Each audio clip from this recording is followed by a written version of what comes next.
জ্বালানির ঘাটতির কারণে বাংলাদেশের তৈরি পোশাক শিল্প বড় ধরনের সংকটের মুখে পড়ার আশঙ্কা তৈরি হয়েছে। বৈশ্বিক অর্থনৈতিক চাপ ও প্রতিযোগিতামূলক বাজারে পিছিয়ে পড়ার পাশাপাশি টানা ৮ মাস রপ্তানি আয় কমছে, যা দেশের ইতিহাসে নজিরবিহীন। বর্তমান পরিস্থিতিকে আরও জটিল করে তুলেছে মধ্যপ্রাচ্যের যুদ্ধ।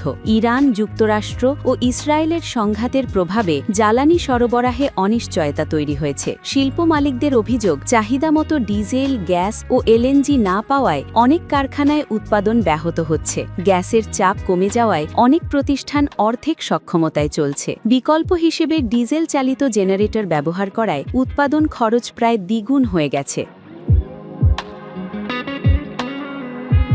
খাত সংশ্লিষ্টরা বলছেন, যুদ্ধ দীর্ঘায়িত হলে পরিস্থিতি আরও খারাপ হতে পারে। এতে উৎপাদন খরচ বাড়ার পাশাপাশি আন্তর্জাতিক বাজারে ক্রয়াদেশ কমার ঝুঁকিও বাড়বে। ইতোমধ্যে অনেক প্রতিষ্ঠান সংকটে পড়েছে এবং ভবিষ্যৎ নিয়ে শঙ্কা বাড়ছে।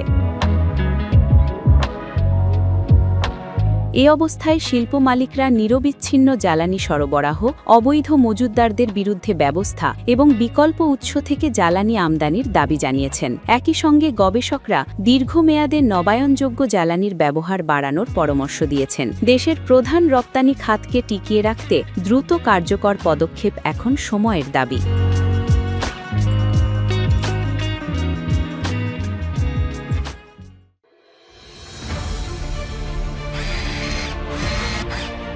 আলোতে থাকুন, ফোকাসে থাকুন, হাত রাখুন প্রজন্মের হাতে।